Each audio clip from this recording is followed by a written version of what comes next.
ಈಗ ಅವ್ರವ್ರ ಅಭಿಪ್ರಾಯ ಅವ್ರು ಹೇಳ್ಕೊಂಡಿರ್ತಾರೆ. ಯಾರು ಈಗ ಅವ್ರವ್ರ ಅಭಿಪ್ರಾಯ ಅವ್ರವ್ರು ಹೇಳ್ಕೊಂಡ್ರು.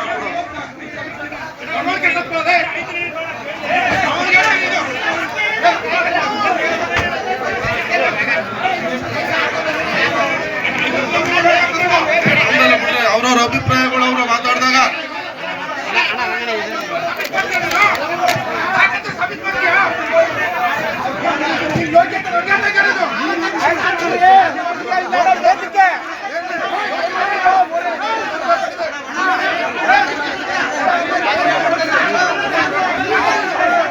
ಏನಿವತ್ತು ಪೌರಾಣಿಕ ನಾಟಕವನ್ನು ಅಭಿನಯಿಸ್ತಾ ಇರುವಂತ ಎಲ್ಲ ಪಾತ್ರಧಾರಿ ವರ್ಗದವ್ರೆ ಹಾಗೂ ವಾದ್ಯಗೋಷ್ಠಿ ವೃಂದದವ್ರೆ ಎಲ್ಲ ಈ ನಾಟಕವನ್ನು ನೋಡಕ್ ಬಂದಿರುವಂತ ಎಲ್ಲ ಸುತ್ತಮುತ್ತ ಗ್ರಾಮದ ನಮ್ಮ ಅಣ್ಣ ತಮ್ಮಂದಿರೆ, ಏನಿವತ್ತು ರಂಗಭೂಮಿ ಕಲೆ ಉಳಿಸ್ಬೇಕು ಬೆಳೆಸ್ಬೇಕು ಅಂತ ಹೇಳಿ ಇಡೀ ತಾಲೂಕಿನಲ್ಲಿ ಈ ಜಿಲ್ಲೆ ಒಳಗೆ ಅತಿ ಹೆಚ್ಚು ನಾಟಕಗಳು ಪ್ರದರ್ಶನ ಆಗ್ತಾ ಇದ್ರೆ ಅದು ಕೇರ್ಪೇಟೆ ತಾಲೂಕಿನಲ್ಲಿ ಜೈ ಭುವನೇಶ್ವರಿ ಸಂಘದ ಮುಖಾಂತರ ಅನೇಕ ಸಂಘಗಳು ಇವತ್ತು ಉಳಿಸ್ಬೇಕು, ಕಲೆಯನ್ನು ಉಳಿಸ್ಬೇಕು ಅಂತ ಅತಿ ಹೆಚ್ಚು ಒತ್ತಡವನ್ನು ತಂದು ಇವತ್ತು ಈ ರಂಗಭೂಮಿ ಕಲೆ ಉಳಿತಾ ಇದೆ. ಈ ಸಮಾರಂಭದಲ್ಲಿ ಆಸೀನರಾಗಿರುವಂತ ನನ್ನ ಆತ್ಮೀಯ ಸ್ನೇಹಿತರು ಖ್ಯಾತ ಚಲನ ವಿಶೇಷವಾಗಿ ಇವತ್ತು ಏನು ಈ ನಾಟಕದ ಮಧ್ಯ ಬಂದು ಮಾತಾಡೋದಷ್ಟು ಚೆನ್ನಾಗಿರಲ್ಲ, ಸಮಯದ ಅಭಾವ ಇದೆ. ಆದರೂ ಕೂಡ ಇಡೀ ತಾಲೂಕಿನಲ್ಲಿ ಇಂಥ ಪೌರಾಣಿಕ ನಾಟಕವನ್ನ ಈ ಗ್ರಾಮದಲ್ಲಿ ಬಿಟ್ಟು ಇನ್ನೆಲ್ಲೂ ಆಡ್ಲಿಕ್ಕೆ ಸಾಧ್ಯವಿಲ್ಲ ಅಂತ ನಾಟಕವನ್ನ ಇಲ್ಲಿ ಪ್ರದರ್ಶನ ಮಾಡ್ತಾ ಇದ್ದಾರೆ. ಅದು ಈ ಗ್ರಾಮದ ಒಂದು ಹಿರಿಮೆ.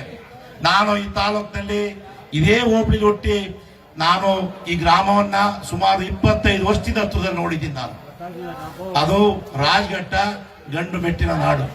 ಇಲ್ಲಿರೋರೆಲ್ಲ ತುಂಬಾ ಸ್ವಾಭಿಮಾನದಲ್ಲಿ ಬದುಕುವಂತವ್ರು, ಬದುಕು ಕಟ್ಕೊಂಡಿರೋರು. ನಾನು ಪಾಪ ಯಾರೋ ಮುಖಂಡರು ಮೊನ್ನೆ ತಾನೇನು ಗುಡಿದ ಮಾತಾಡಿದ್ರಂತೆ, ಅಂಬರೀಷ್ ಅಣ್ಣ ಆ ಪಕ್ಷ ಈ ಪಕ್ಷ ಕೊಂಡೊಯ್ತಾರೆ, ಅಲ್ಲಿ ಕೊಂಡೊಯ್ತಾರೆ, ಇಲ್ಲಿ ಕೊಂಡೊಯ್ತಾರೆ ಅಂತ. ಇವತ್ತೇನಾರ ಈ ಹೋಬಳಿಲಿ ಎಲ್ಲ ಕೆರೆ ಕಟ್ಟೆಗಳು ತುಂಬಿಸ್ಬೇಕು ಅಂದ್ರೆ ನಾನು ಬಿಜೆಪಿಗೆ ಹೋಗಿ ನಾರಾಯಣಗೌಡರು 265 ಕೋಟಿ ದುಡ್ಡು ತಂದಿರೋದ್ರಿಂದ ಇಡೀ ಹೋಬಳಿಗೆ ಎಲ್ಲ ಕೆರೆ ಕಟ್ಟುತ್ತಿದ್ದೇನೆ. ನಾನು ಸ್ವಾರ್ಥಕ್ಕೆ ರಾಜಕಾರಣ ಮಾಡೋ ಅವಶ್ಯಕತೆ ನನಗಿಲ್ಲ. ನಾನು ಯಾವ ಬಿಸ್ನೆಸ್ ಮಾಡಬೇಕಾಗಿಲ್ಲ.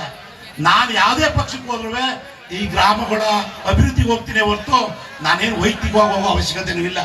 ದಯಮಾಡಿ ನಾನು ಇದು ರಾಜಕಾರಣ ಸಭೆನೂ ಅಲ್ಲ, ಹೆಚ್ಚು ಮಾತಾಡ್ಲಿಕ್ಕೆ ಹೋಗಲ್ಲ. ಈ ವಿಚಾರವನ್ನ ನಾನು ಮೊನ್ನೆ ಯಾರೋ ಗುಡುಗಳಲ್ಲಿ ಹೇಳೋರಂತೆ ಪಾಪ ಪುಣ್ಯಾತ್ಮರು, ಅವ್ರು ಎಲ್ಲಿದ್ರು ರೈತ ಸಂಘಕ್ಕೆ ಹೋಗಿದ್ರು, ಬಿಜೆಪಿಗೆ ಹೋಗಿದ್ರು, ಆಮೇಲೆ ನಾವೇ ಕರ್ಕೊಂಡ್ಬಂದು ಜನತಾದಳ ಕರ್ಕೊಂಡ್ಬಂದು 15 ವರ್ಷದಲ್ಲಿ ನಾನು ಜನತಾದಳದಲ್ಲಿದ್ದೆ. 10 ವರ್ಷದಲ್ಲಿ ಬಂದ್ಮೇಲೆ ನನಗೆ ಪಾಠ ಹೇಳ್ತಾರೆ ಅಂದ್ರೆ ನನಗೆ ಸ್ವಲ್ಪ ಕಡಿಮೆ ಆಗ್ತದೆ ತಿಳ್ಕೊಂಡಿದ್ದೀನಿ. ನಾನು ಈ ಗ್ರಾಮದ ವಿಚಾರ ಇರ್ಬೋದು, ಈ ಹೋಬಳಿ ವಿಚಾರ ಇರ್ಬೋದು, TC ಇರ್ಬೋದು, ಕಂಬ ಇರ್ಬೋದು, ನಾನು ಜಿಲ್ಲಾ ಪಂಚಾಯತ್ ಸದಸ್ಯ ಆದ್ಮೇಲೆ ಈ ಗ್ರಾಮಕ್ಕೆ ಎಷ್ಟು TC ಹಾಕ್ತೀನಿ, ಎಷ್ಟು ಕಂಬ ಹಾಕ್ತಿದ್ದೀನಿ, ನಾನು ರಸ್ತೆ ಮಾಡಿರೋದು ನನಗೆ ಗೊತ್ತಿದೆ, ಗ್ರಾಮದ ಮುಖಂಡರು ಗೊತ್ತಿದೆ. ನಾನು ಬೇರೆ ಹೇಳ್ಕೊಂಡು ಕೇಳೋ ಅವಶ್ಯಕತೆನೇ ಇಲ್ಲ.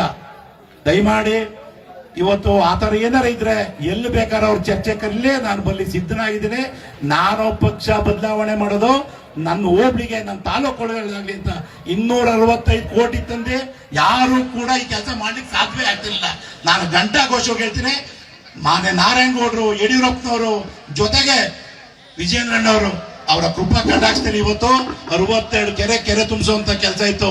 ಕ್ಯಾರೇಜ್ ನೀರು ಕಡಿಮೆ ಆಗಿಲ್ಲ ಅಂದ್ರೆ ಈ ಗ್ರಾಮಕ್ಕೆ ಕೆರೆ ತುಂಬ್ತಾ ಇತ್ತು ಅಂತ ಹೇಳ್ತಾ ಕರೆದು ಮಾತಾಡ್ಲಿಕ್ಕೆ ಅವಕಾಶ ಮಾಡ್ಕೊಂಡು ತಮ್ಮೆಲ್ಲರೂ ಒಂದ್ಸಿ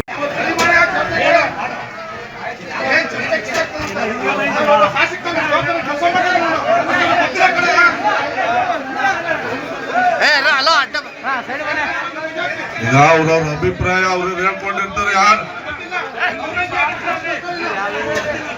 ಈಗ